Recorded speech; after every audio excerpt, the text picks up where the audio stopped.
Merci d'être à l'écoute de l'émission. On a pris quelques secondes de retard, on s'excuse. On s'entretient, comme on en parlait avant la pause, avec Martin Dubois, qui est-il? C'est le président de Rampa Construction. Et ça brasse un peu dans l'Est de Montréal et il y a entre autres toutes sortes de projets là, qui inquiètent les entreprises et on interpelle le maire Coder. On s'entretient avec M. Dubois qui est au bout du fil. Bonjour. Bonjour, ça va bien? Ben oui, vous? Ça va très bien. Oui, je sais, mais il y a des inquiétudes quand même. Et évidemment, on parlait aussi de super composteurs. Là, on montre le communiqué de presse à l'écran ici, là, entre autres. Puis on interpelle aussi la mairesse Rouleau qui est dans votre coin.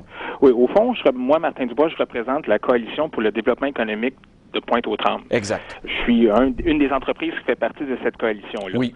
On est un groupe d'entreprises de l'Est de Montréal qui vient de se former, puis on reproche au maire Coder et à Chantal Rouleau de nuire au développement économique de Pointe-aux-Trembles. Oui.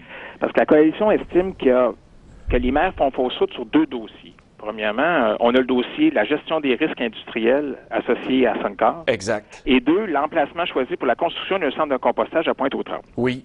Dans le premier enjeu qui porte sur les risques industriels associés à Suncor, eh bien, le service des incendies de Montréal a établi, après avoir évalué les risques, que le niveau de risque des installations de Suncor en bordure de l'autoroute 40 était passé à élevé. Ce qui veut dire que les risques d'explosion sont dangereux non seulement pour les entreprises situées en périphérie, mais aussi pour les automobilistes qui circulent sur l'autoroute 40 en bordure de Suncor. Mais là, en augmentant, là, juste pour qu'on comprenne bien, là, la Ville de Montréal a décidé d'augmenter le niveau de risque.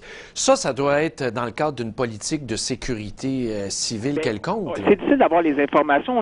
On a des brides d'informations, mais on n'a pas toutes les informations. Parce que je vous mentionne ça. On est bloqué. Oui, mais c'est ça, mais je vous mentionne ça parce que toutes les villes au Québec ont dû faire l'exercice et on doit le réviser régulièrement. C'est ce qu'on appelle le schéma de couverture de risque. Et là, la Ville doit évaluer, admettons, la faiblesse ou l'importance du risque en fonction des zones puis des catégories d'industrie. Alors, imaginez, vous tombez dans cette zone-là. Si on augmente le niveau de risque là, sur papier, alors là, ça va vous coûter une beurrée probablement en frais d'assurance. Je vais vous expliquer un peu, M. Gendron, un peu l'enjeu. C'est que, concernant l'enjeu de Suncor, c'est que pour ma part, j'avais un projet de développement qui est approuvé en première lecture par la Ville de Montréal. Oui. Les plans sont terminés. C'est un projet d'investissement de 40 millions qui représente à peu près 10 millions d'impôts fonciers. Exact. Plus, j'ai des voisins, usines qui ne peuvent pas vendre son immeuble parce qu'il y a un moratoire sur tous les permis et sur tous les certificats d'occupation. Il y a Centre d'auto RTA, il y a Baudry-Cardin. On est tous gelés. Nos entreprises, maintenant, nos valeurs foncières ne valent plus rien parce qu'on n'a pas le droit de rien faire. On ne sait pas quand est-ce qu'on va avoir une réponse. Ça fait combien de temps que ça dure, ce manège-là? Juste ce cas-là, vous me parlez. Mon projet il a été voté la première lecture a eu lieu en février 2014. Puis depuis ce temps-là, juste 5 minutes avant la consultation publique qui fait partie du processus, eh bien, on a été arrêté. Mais toutes les entreprises dans la même périphérie ont reçu aussi le même avis que tous les projets de développement, d'expansion, de vente dans la zone de risque là, qui est en bas sont complètement gelés. Mais vous, là, c'est parce que tu peux pas arrêter. Admettons, on a une entreprise. Là, il faut que les auditeurs comprennent ça. On peut pas arrêter de même. Moi, 2014. M. Gendron. Comment? Toutes les autres, c'est toutes les PME dans ce secteur-là. Ça n'a pas de sens. Puis des fois, c'est deuxième, troisième génération. Ben oui. Puis là, ça fait 2 ans que ça dure. Puis on n'a pas de réponse. Ouais. Je sais qu'ils travaillent fort pour nous aider, mais jusqu'à un certain point, vous me suivez. Mais là, la mairesse, l'avez-vous rencontrée, la mairesse Rouleau, avec Coder? On l'a rencontrée à plusieurs reprises, Mme Rouleau. Qu'est-ce qu'on vous dit?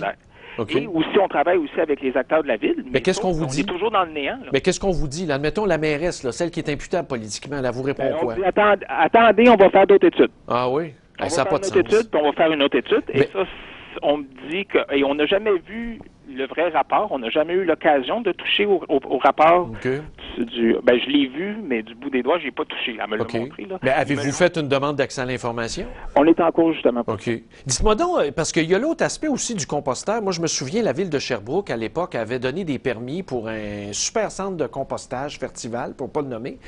Et ça a dû fermer parce que c'était plus vivable, c'était plus endurable. Et là, écoutez, pour l'enjeu qui relève du centre de compostage, eh bien, qu'est-ce qui nous hérite le plus? Au fond, il n'y a eu aucune discussion préalable avec la population. Rien. Puis, plus les entreprises riveraines. Ça a été adopté sur un règlement Bayon, l'article 89, où le zonage a été modifié. Puis là aussi, c'est une autre raison de bloquer, comme moi, tout le zonage du secteur a été refondu, si on veut. Et comme ça a aussi un impact pour ma part, pour mon projet, mais aussi pour les entreprises environnantes. Tu sais, moi, c'était 40 millions, 200 emplois qu'on créait. De plus, le centre de compostage crée seulement une dizaine d'emplois, tu sais. Puis mais vous le metteriez où, le centre de compostage? Parce qu'il n'y a personne qui le veut dans sa cour. C'est peut-être pas dans le syndrome de pas dans ma cour. Moi, s'il n'y a pas d'incidence, ça ne me dérange pas.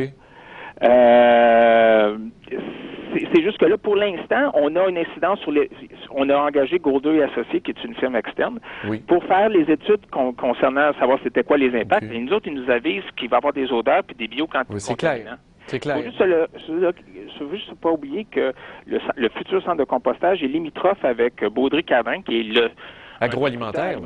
Ben oui, puis exactement. Puis vous apportez tellement un point important, les problèmes de voisinage. Écoutez, ça va dépendre de la technologie. Si c'est de la biométhanisation, c'est une autre histoire, mais si c'est du compostage comme on l'entend... Le centre de biométhanisation est à un autre endroit. Exact. Donc, si c'est vraiment du compostage comme on l'entend traditionnellement, là, il risque d'avoir des problèmes. Puis, souvenez-vous, l'arrêt Ciment Saint-Laurent, il y a des dommages qui vont être obligés de se verser. Là, si cette entreprise-là doit fermer, parce que dans le domaine agricole, la certification, c'est important. Monsieur Gendron, pendant ce temps-là, nous, là, c'est notre gang-pain. Nous, on vit avec l'angoisse de... J'imagine. On a nos valeurs, moi et mes voisins immédiats, là. Excusez, je suis assis sur zéro, là. Ça vaut aucun zéro. Non, ça n'a pas de sens, ça n'a pas d'allure. On a dépensé. Nous ont fait faire des plans, des études, et mes voisins, il y a des gens qui veulent déménager, ils ne peuvent même pas ça vaut plus rien. Déménager et le futur de leur entreprise parce qu'ils ont besoin de prendre de l'expansion, ils peuvent pas. Là, cette prise d'otage-là temporaire, là, parce qu'on parle aux figurés, c'est comme si vous étiez pris en otage. Oui. Là, il y a des avocats de mandatés, vous allez prendre des recours? Bien, là, on attend. On attendait. Là, on n'est pas encore rendu aller chez les avocats parce qu'on attend toujours d'avoir une réponse officielle. On n'a aucune réponse officielle. On est dans le néant. OK. Écoutez, il y a toujours moyen. C'est certain que c'est une éventualité qu'on n'aura peut-être pas le choix de prendre. Mais en ce moment, on essaie d'essayer de travailler avec la ville, mais on n'a pas de réponse. Avez-vous appelé? Attends encore une semaine, encore un mois, encore 2 mois. Mais là, mois. le ministre Moreau, là, Pierre Moreau, là, c'est le ministre des Affaires municipales. Là. Ça serait peut-être bon de l'interpeller aussi sur le plan politique. On a interpellé quand même, je vous dirais qu'on est allé quand même au provincial aussi, là, avec au niveau du ministère de l'Environnement, au ministère aussi de la Sécurité publique. Oui. Mais c'est certain qu'il nous ramène toujours plus à la ville. Oui, mais n'hésitez pas à frapper au plan politique. Il faut aller parler à un attaché politique. M. Gendron, on a quand même parlé à pas mal tout le monde, sauf que encore là, c'est des délais, puis il attend toujours des réponses de la ville. C'est vrai, il n'y a personne qui veut se mouiller, sans doute. Non, c'est ça. Alors, malheureusement, on est pris. Écoutez, au fond, c'est la survie des entreprises là, qui est... En tout cas, pour ma part et pour certaines entreprises, écoutez, ça peut être la clé qu'on met la clé dans la porte. Oui. Bien, écoutez, tenez-nous au courant de votre dossier. On va suivre ça. Vraiment, bon courage, parce que c'est pas facile. Vous n'avez pas fini. Bon, je vous remercie. Merci beaucoup. bien. Bonne bataille. Merci. Au revoir. Au revoir. Bon, c'est Martin Dubois, qui est président de Rampa Construction, qui est dans l'Est, pas tellement loin de Suncor, qui parlait au nom de ce regroupement d'entreprises-là, beaucoup de PME, qui doivent maintenant composé avec une augmentation du risque. Alors, quand on fait des schémas de couverture de risque, je n'ai pas vérifié le détail du dossier de Montréal, mais quand on demande ça aux municipalités depuis 2000, on doit évaluer les risques dans chaque zone, surtout les risques où il y a des industries, où il y a des opérations qui sont susceptibles d'avoir des impacts s'il y a des déflagrations. Bref, il faut vraiment que ça soit évalué par des experts. Et il y a une cote de risque, et évidemment, ça entraîne des réaménagements en matière de sécurité publique, d'équipement, de temps d'intervention et tout ça, et ça a un impact au niveau des assurances, c'est clair.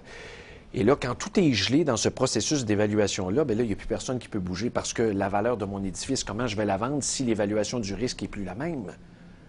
Comprenez-vous? Tout est mis sur la glace. Et en plus, il y a un centre de compostage. Moi, je me souviens, j'avais été voir personnellement à Sherbrooke une entreprise qui opérait en périphérie. C'était du compostage à air ouverte extérieure où on revirait ça avec une grosse brahoule. C'était épouvantable. La ville avait autorisé, mais à un moment donné, il y a des problèmes de voisinage qui deviennent tels que c'est plus vivable. C'est plus vivable. Alors, je pense que Fertival a dû malheureusement quitter l'endroit. Il faut vérifier. S'il y a une entreprise agroalimentaire à côté, où est-ce qu'il y a des normes fédérales de certification au niveau de la proximité, des marges à respecter, de la vermine, Imaginez, pour une entreprise agricole là, ou agroalimentaire, c'est la pire affaire qui ne peut pas arriver là, de voir un centre de compostage s'en venir à côté de ta production. Ça n'a aucun sens. Tu viens de perdre ta business. Alors là, il y a des recours. Là.